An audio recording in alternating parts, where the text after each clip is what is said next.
মাটির ঘরে গরমের সময় কিন্তু অনেক শান্তি। ঠিক তেমনি যদি তোমার ঘরের চালগুলো বছর বছর না পাল্টাও তাহলে কিন্তু অসুবিধা আছে। কারণ ঝড় বৃষ্টিতে কখন কি হয় বলা যায় না। আর এদিকে বাবা আর আমি তিরপলটা সেলাই করছি ঘরের চালে দেবো বলে। বলতে না বলতে মেঘও চলে আসলো আর ঝড়ও চলে আসলো। আস্তে আস্তে মেঘ থেকে বৃষ্টি পড়তে না পড়তেই দেখো এদিকে মাটির দেয়াল গড়িয়ে আমাদের দেখো কত জল জমে গেছে। আর জল জমে পুরো বারান্দাটা একদম কাদা হয়ে গেছে। আর কিছু জিনিসও পেতে দেওয়া হয়েছে।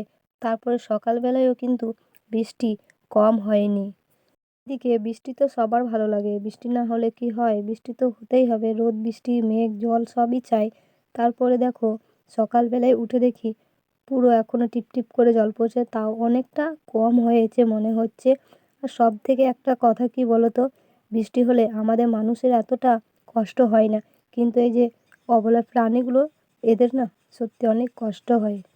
আর কষ্ট কেন হয় বলছি, দেখো আমরা তো ঘরে রান্না টান্না করে খেতে পারবো, কিন্তু বৃষ্টি হলে এরা কি ঘাস খেতে যেতে পারবে না মাঠে চড়তে যেতে পারবে? তো দেখো সেগুলো এদের হবে না। এদেরকে যতক্ষণ আমরা পাতা ডাল এনে দেবো ততক্ষণে ওরা খেতে পাবে। তো এদিকে গরুগুলোকেও খড় দেওয়া হয়েছে, ওরাও খড় খাচ্ছে। আগের দিন যে পরিমাণ বৃষ্টি হয়েছে বারান্দা পুরো কাদা, পুরো বারান্দায় জল পড়ছে, থাকারও অসুবিধা। অবশ্য আর একটা ঘর আছে এক্সট্রা, কিন্তু এইটাতে মাটির ঘরটাতে বেশি সময় আমরা থাকি। তো বাবা যে বড় তিরপলটা নিয়ে এসেছে সেই তিরপলটা এই যে চালের মধ্যে চাপিয়ে দেবে একটা সিঁড়ির সাহায্যে, কারণ একটু হলেও বৃষ্টিটা বারান্দায় কম পড়বে।